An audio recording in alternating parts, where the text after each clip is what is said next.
Welcome to Career Tools. This week, the biggest mistake using Disc. The questions this cast answers are, how should I use Disc? What can Disc tell me? And what can't Disc tell me?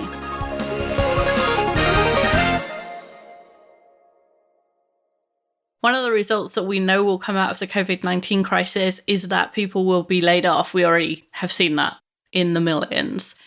People like you and the people you know. As well as our Frugal Living podcast that we've put out, we have a lot of other podcasts about surviving layoffs. If you go to the website, look for podcasts and then important topics, you'll find the list of COVID-19 related podcasts, including all of those about layoffs. And as well as listening for yourself, please forward that link to everyone you know, not because we need the marketing, though we suck at marketing, but we want to help as many people as possible. And layoffs are tough, and we want to help people through them. Perhaps somebody has told you to take a DISC test, or you took a DISC test because you heard us talking about it, and now you don't know what to do next. And I shouldn't refer to it as a test because there is no right or wrong answers. You can't pass or fail. It's not a test. What it is a behavioral instrument that tells you about how you behave when you're not thinking about it. And the important thing about it is it gives you insight into other people's behaviors and how you might work more effectively with them. It tells you about what they do when they're not thinking about it. It's hugely powerful. And I always say it's the biggest thing.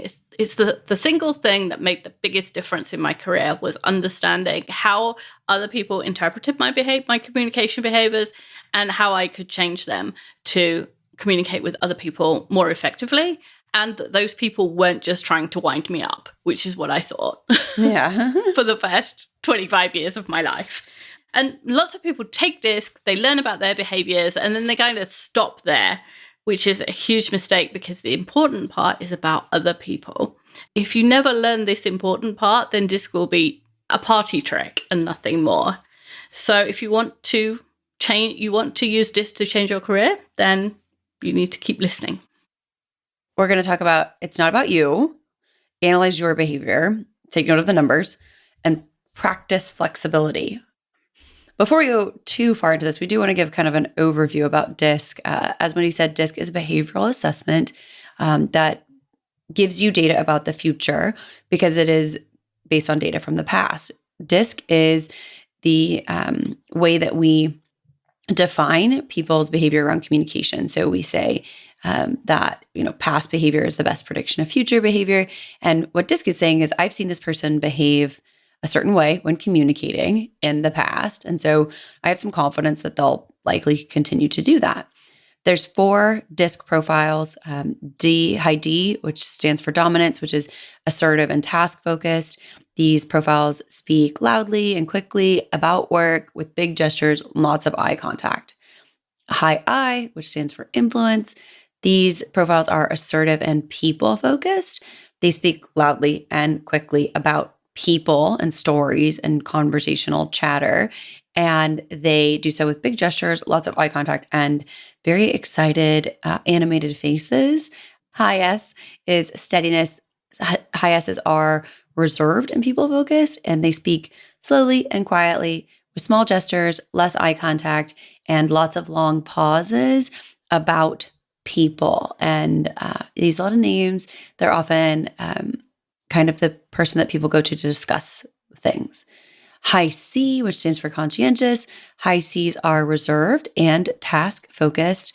High C's speak less. And when they do, it's slow, it's quiet, the gestures are small. There's a lack of eye contact or very much less eye contact than other profiles. And they tend to talk about work when they talk about things. They would prefer, though, to text you or type things to you. That High C's invented email, so they wouldn't have to talk to you people. So that's kind of an overview of the profiles. That's perfect. Okay, so now we've got that in our minds. We'll talk a bit more about the details. We'll start with the idea that it's not about you. Yeah, which is probably a bit confusing because you've just answered 28 questions about yourself, about what you prefer. And the report gave you a score and a letter or more than one letter. So the scores range from 1 to 7 on the instrument that we're using right now. There are a bunch of different disc instruments and they come out slightly differently. But if in the instrument that we use, if you're over 5, we call that a high. So a high D is someone who has over 5 in D and probably demonstrates a lot of the D behaviors. So what you've got is a score and a single letter or a letter combination, and it's all about you. And there's probably a few paragraphs that describe you, and you're thinking, I only answered 28 questions. How do they know all of this stuff about me? And now we're going to tell you it's not about you. Yeah. It's kind of like blood type, right? That's about you. One of the things that is in your body is blood, and it has a type. So it's something to know about yourself.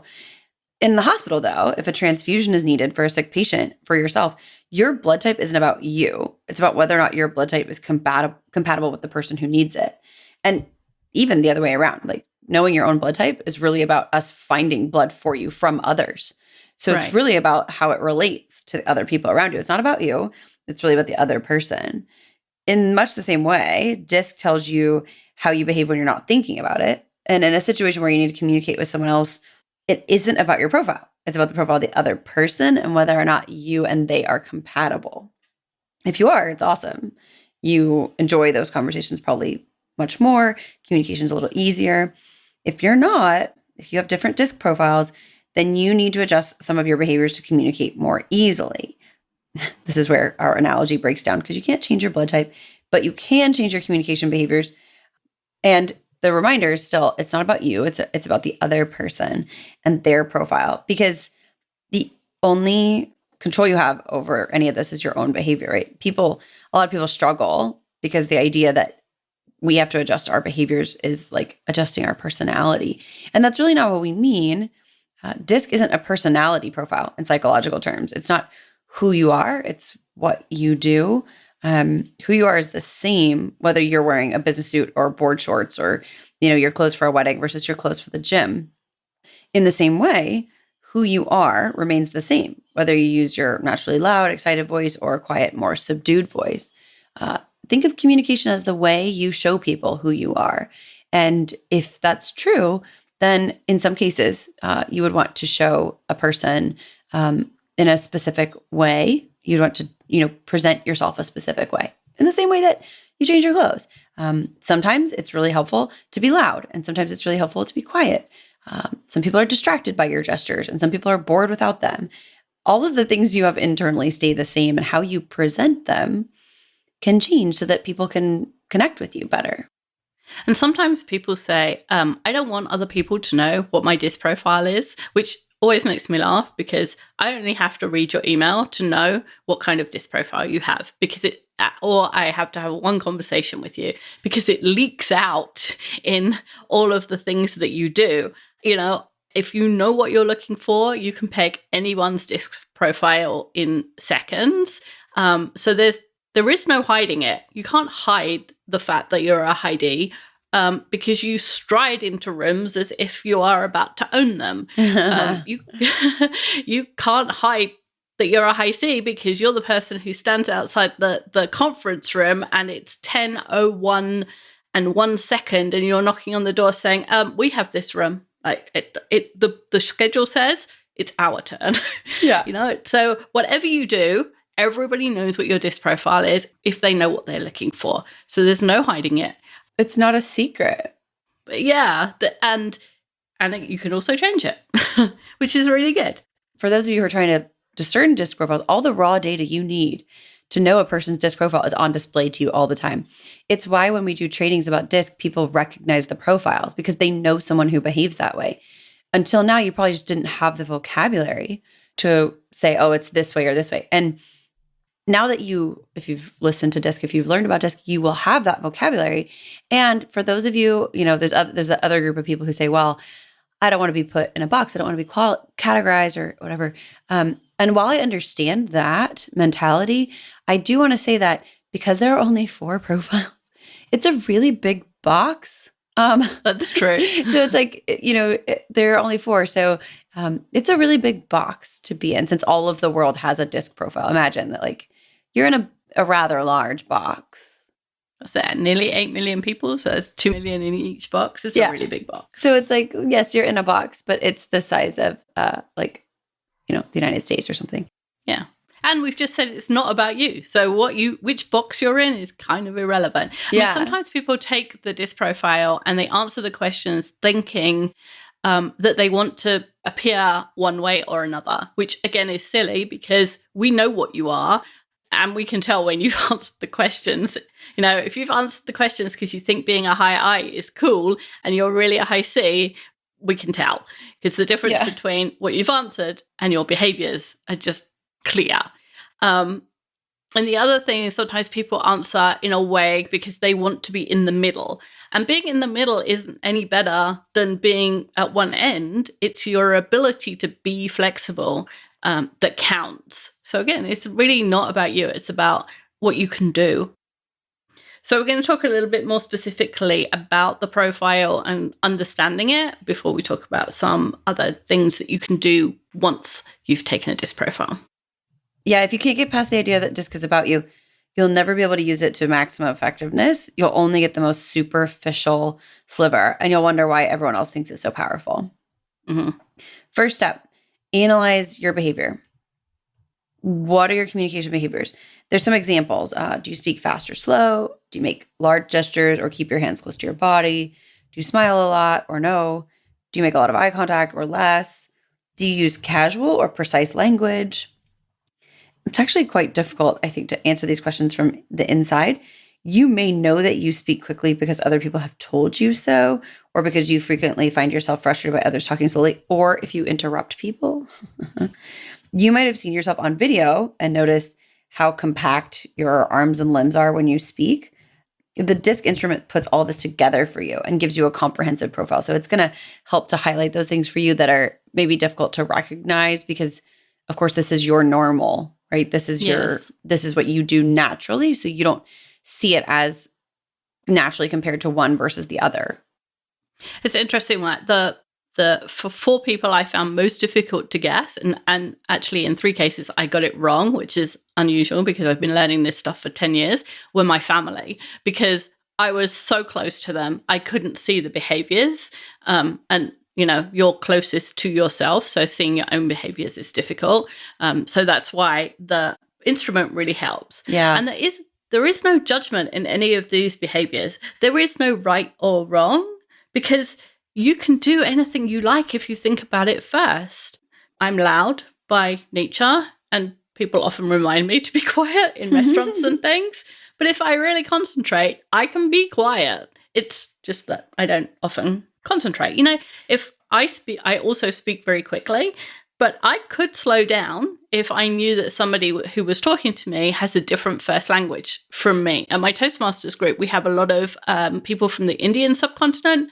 And so I slow down and I use simpler words, and it's perfectly possible. It's just not what I do naturally. Mm-hmm. It takes a little bit of extra thought.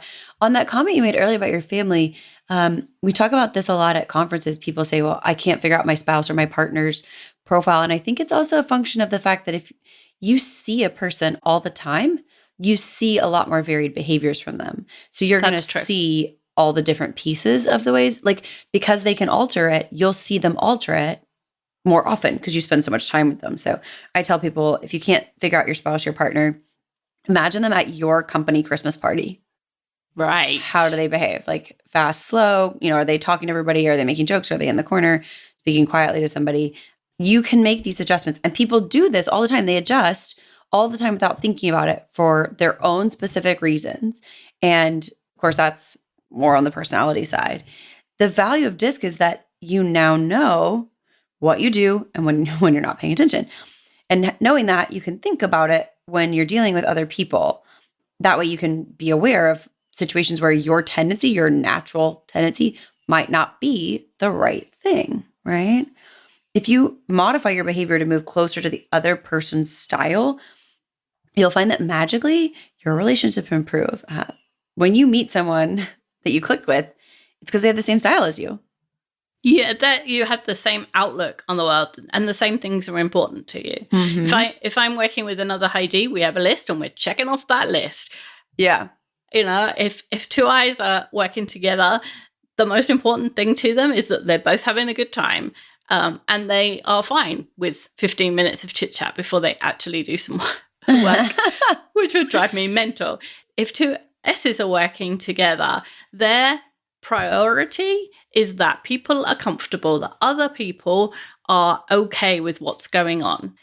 So they're on the same kind of wavelength. Two high Cs are about all the details. So when you're working with someone who is the same as you or very similar to you, it's really easy because you have the same priorities. Mm-hmm. When you don't click, it's because their style is different from yours. When your communications are more similar to theirs, you'll click, even if you're not naturally like them. So if you meet someone whose tendency is different than yours, then what you can do is change your behavior a little bit, and you'll feel that click. Communication will be easier. You'll get more compliments, less complaints, more consensus, less conflict, things like that. So take a look at your own behavior and then be aware of other people's behavior, right? And the other thing I love about DISC is you get to practice it all day long. You go to the grocery store, you can look at the grocery clerk, you can look at the other people in the store and look at what profile they are. Some people are quietly working through their list and they have a very organized list. Some people are sitting there, putting into their phone the prices of everything. Other people are chatting up every worker in the store. So you can practice in the store, you can practice when you're buying tickets, you can practice anytime there's other people. You can practice at Starbucks when you get your morning coffee. Mm-hmm. That's the best thing about DISC. You can practice all day long. Yeah. Humans are out there and they all have a DISC profile. One thing that licensees tell us they like most about getting show notes with each of the podcasts is that the first part of the podcast always has the show notes for all the other parts. So if you're listening to part 1 of a podcast and it's 4 parts and you're only listening, you won't find out the ending for another 3 weeks. If you had a license, you'd know today. So start influencing something new now, and in 3 weeks' time, you could be already reaping the benefits. If you go to managertools.com, look for products in the menu and then select license. So also we want to take note of the numbers. Your DISC profile has 4 parts, a numbered score for each of the 4 dimensions, D, I, S, and C. Any score 5 or above means that that's the style you use naturally when you're not thinking about it. You might have 1 letter that has a score of 5 or more. 2 is common. 3 is unusual. 4 is probably a faulty result. And it's because that means that you have no habits. Mm-hmm. Because 1 letter means you speak loudly and the other letter means you speak slowly. So you're not equally likely to speak loud or slow or loud or quiet at each time, right? You have a tendency. You're either more loud or more quiet. So those of you who have 2 letters usually act differently depending on the circumstances. For example, a high DI, like myself, might be all high D at work and all high I at home, or even the opposite way.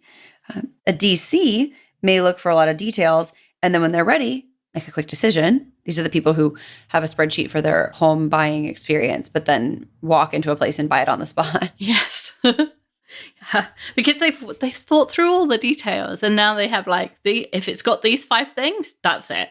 Yeah. I think we should also point out that you will not have 0 in any of them because we all have the ability, and sometimes we use the opposite ones. If I'm having an off day and I'm in a really bad mood, I might talk more slowly, or I might, be a little more subdued. I might have a lot less up and down in my voice, for example. So you don't have 0, which means the good thing about that is you do have the ability to do all of the behaviors, which is another piece of good news for you. Yeah, you're adaptable. The numbers are really only important in what they tell you, in that they're telling you what you do when you don't think about it. For example, everybody answers the phone, right? Well, nobody answers the phone, and the millennials don't answer the phone anymore. But well, yeah, cell phones. I saw something the other day, we all used to be obsessed with ringtones, and now if someone's phone rings, it's unacceptable. Yes. However, okay, so if we're all assume everybody answers the phone at some point, each of the styles do it differently, right? A high D says yep, or hi, or horseman, Kate, it's just me here. It's very direct. And I might say, hey, dude, what's up? So glad to hear from you. How are things going? And then as soon as you start to tell them, interrupt you to tell them how awesome they are. Or how awesome the ice cream they had for lunch was. Something along Yeah. An S will say, hello, Julie. It's so nice to hear from you. How are you? A C might say, hello, you've reached Robert Puckett. Because he wants to be very exact. Yeah. It's different from the D because it's long and precise, whereas a D is just saying, is essentially just making a noise to make the next bit of the conversation happen faster.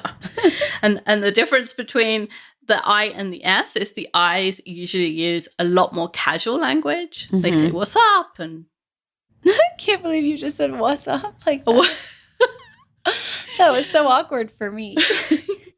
It was awkward for me too. But I've just proved that you can do it if you think about it hard enough. So yeah, I's use very casual language usually, and the S is it's a much slower and a really sincere kind of tone. It's so nice to hear from you. How are you? You know, there's thought, feelings, emotions in there. Yeah. They're paying attention. So yeah. And if we knew your number or if we knew your profile, we could predict which way you would answer the phone. And alternatively, if we heard you answer the phone, we could predict what your numbers or what your score is. Yeah. The numbers and letters are a shorthand for talking about DISC profiles. They're the bit that's about you. And once you have this baseline of the numbers, you can get to the next part, the most important part, which is practicing adjusting your behaviors. So, of course, our next recommendation is to practice flexibility.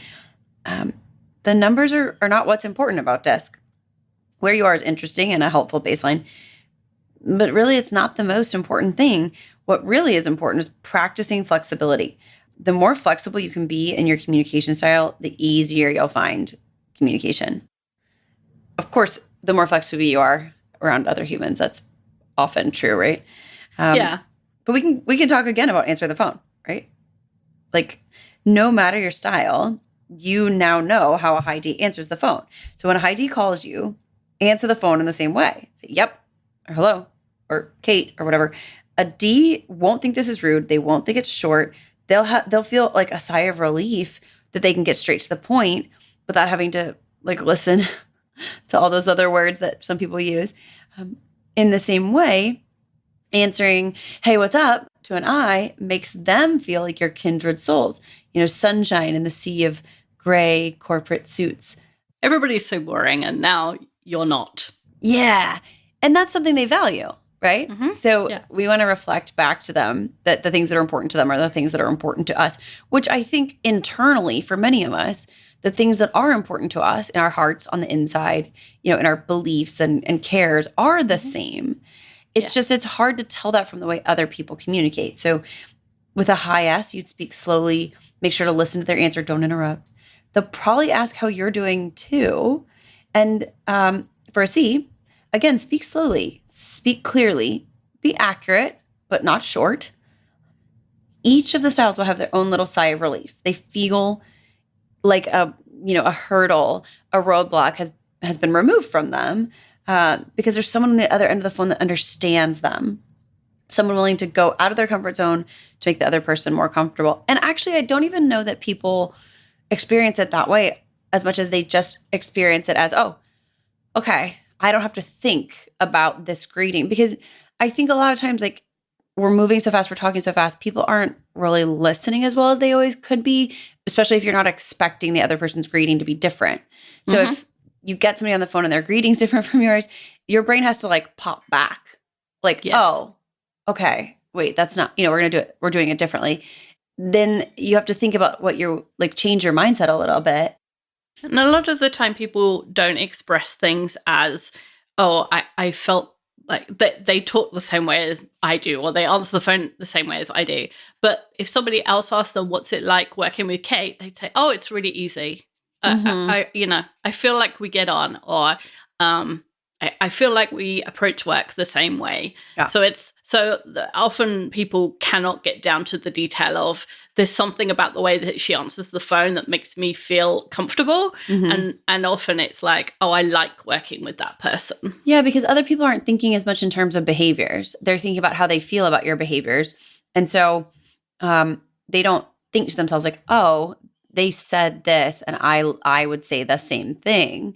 But then there's all kinds of ways people describe it, like, oh, we're simpatico because, they said what I was thinking or whatever. And often it has to be for a person to feel that you said what they were thinking, it has to be in the same words because as a high D, I can tell you, I used to work with this guy, Porter, who's super smart, really great. And he and I used to have these, what would I from afar look like an argument about how to proceed on things. And it was like, they were always about 20 minutes. And then at the end of the 20 minutes, we'd realize we're saying the same thing. We just weren't like always saying it exactly the same way because he was much more high D than me. And I had some more high I and he had some high C. So just that blending made it hard. So communicating in a way that the other person can understand, of course, that makes sense. And DISC is a way of communicating in a way that's familiar and understandable to the other person. So each of the styles has their own way of looking at the world, which is a combination of their place on two axes. So at the beginning, Kate talked about assertive and reserved, and people focus and task focus. So there are two axes. There's a continuum between people focused and task focused, and everybody falls somewhere on that continuum, and another continuum that's assertive on one end and reserved on the other, and everybody falls somewhere on that continuum. And then for DISC, we combine the two, and that gives us the letter style. Yeah. A D is assertive and task focused, which leads to a communication style, which is fast and to the point. An I is assertive and people focused. They're fast as Ds, but more interested in people than tasks. An S is reserved and people focused. They speak more slowly and care that people are taken care of. A C is reserved and task focused. They speak slowly, but they want to get tasks done. And that tells you how to work with each of them. So a D is fast and to the point. So the way to work with a D is get straight to the point. And sometimes when in conferences, we practice email and we practice answering different DISC styles, emails. And the D one, people often say, oh, that person's angry. And they're not angry. They just want to get straight to the point. So be careful not to read into people's behavior, emotion, because you will read the emotion that you would have and not the emotion that they're having. So people will think, oh, I would feel angry if I wrote that email. If I had written that email, I would be feeling angry. But a D writing that email isn't feeling angry. Right. So D, get straight to the work. And I, you have to loosen up, you have to have some fun, and then you do the work. S's enjoy gentle chit-chat, and then once you're comfortable, do the work. C's go slow enough to be accurate and don't sway from the task. It's hard to change your natural style all at once because you've been doing it naturally all your life. It's habitual. Yeah, exactly. That's why we say it's just who I am, because it's so ingrained in us to behave one way. Yeah. And it's also why we say you can behave any way you like if you think about it first, because if you don't think about it, you'll just go back down your own habitual thing. It has to be conscious effort, at least in the beginning. So if you think about the next meeting that you're going to have, think about one person in that meeting. What's that person's style? Are they assertive or reserved? Are they task-focused or people-focused? And if you can just get through the greeting the way they would, they will feel warmer to you. And together, you'll get more done. It's literally magic. Yeah. Yeah, it is. It's great. And y'all, you don't have to worry about your acting. This is not about acting. You'll never be another style. But you can behave like you are in situations. You just have to keep reminding yourself. Just pay attention to your behaviors, the sound of your voice, the way you move your arms, your eye contact, those things. Just think about it. This guidance was designed just to give you an idea of if you've just taken DISC, what do you do next? What was the point of taking it? How's it going to help me? And it's just the surface of everything you can learn about it. And there's much more you can learn about your style and how that differs from other people. We talk about some very obvious behaviors, but there's some less obvious ones and some more kind of niche ones that don't come up every day. You can learn about how other people view you and change accordingly. And you can learn to behave in any style, in any situation. And knowing and understanding DISC could transform your career. And I know it because that's what happened to me. And we get so many emails from people who say, DISC is a revelation. Like, this person I've been fighting with all year, all of a sudden we can work together. And So as a next step, if you go to the website and you go to podcasts and then all podcasts, if you find this podcast, then there will be links to other podcasts about DISC. So we would suggest you go and look at Pay Attention to Behaviors. That's another cast that's about the beginning of DISC. If you want to know more, or you want to learn it more in depth, we have in-person training, our Effective Communicator Conference, and we also have that training on video, so you can purchase those. And we don't often do an ad for products, but if you have any questions, customer service at manager-tools.com. Thanks, Kate. I love talking about DISC. That was fun. Me too. Thanks, Wendy. That's all for this week. We'll be back next week with a new topic.